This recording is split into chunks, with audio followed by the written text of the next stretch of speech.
Mulai dari Soekarno, Soeharto, Kasyati, atau Hartini, nama-nama orang Jawa zaman dulu begitu sederhana.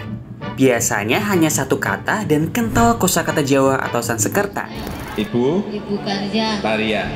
Tapi, menemukan orang Jawa generasi sekarang dengan nama semacam itu rasanya sulit.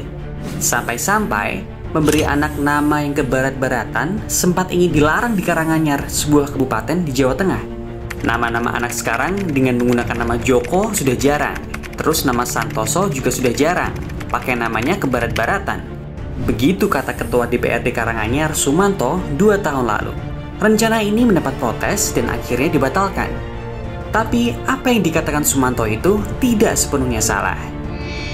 4 grafik ini akan menunjukkan bahwa selama 100 tahun ke belakang, pola penamaan orang-orang Jawa memang telah mengalami perubahan besar.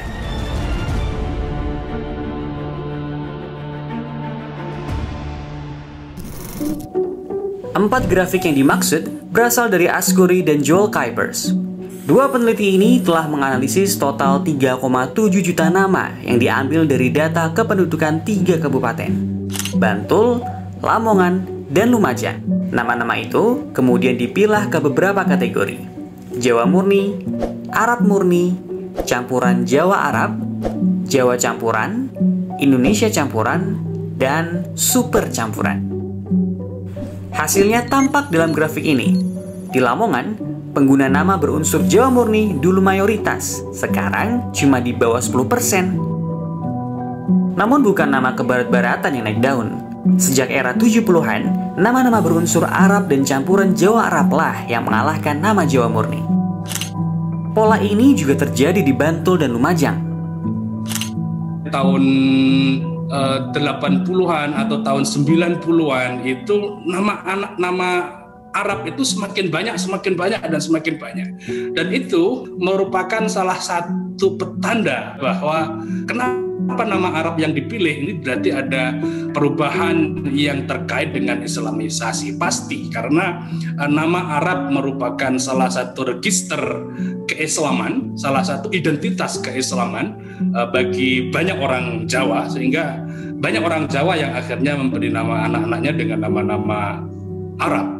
Salah satu pertanda Islamisasi yang juga penting dilihat itu adalah tumbuhan nama Arab ini semakin purified, semakin murni gitu ya. Jadi kalau dulu ada banyak semacam ketidakjelasan gitu. Jadi nama Arab tetapi lidahnya lidah Jawa gitu kan. Jadi seperti nama Muhammad itu ada banyak varian nama Muhammad gitu kan. Ada Mat, ada Mamat, ada Kemat, ada Mukamat itu pakai K gitu kan.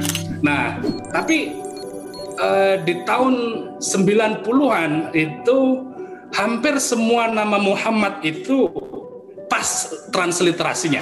nama saya Muhammad Askal Fikri. Perubahan ini berkaitan erat dengan Orde Baru yang berusaha betul meningkatkan partisipasi pendidikan dengan membangun banyak sekolah lewat skema SD Impres sejak era 70-an dan wajib belajar 9 tahun. Orde Baru juga mewajibkan penduduk Indonesia memeluk satu agama resmi. Agama pun jadi pelajaran wajib di sekolah.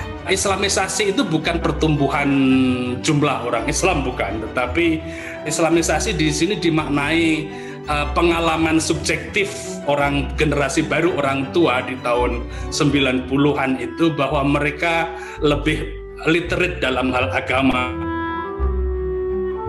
Perubahan tren nama di kalangan orang Jawa pun tidak berhenti di situ. Pertumbuhan nama berunsur Arab di Jawa sejak akhir 80-an dicirikan pula dengan kebutuhan untuk menjadi unik agar nama tidak dipakai orang lain.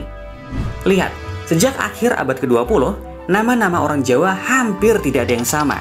Nah, agar memiliki nama unik, para orang tua mengkombinasikan kosakata Arab dengan kosakata bahasa lain. Konsekuensinya, nama di Jawa tidak hanya unik, tapi juga semakin panjang. Ini ditandai dari era 80-an hingga sekarang, pemakaian nama super campuran naik pamor. Dan pemakai nama berunsur 3 kata terus mengalami kenaikan. Konteks keunikan, individuasi, atau juga semakin panjang itu adalah saya membacanya dalam konteks masyarakat konsumsi gitu ya.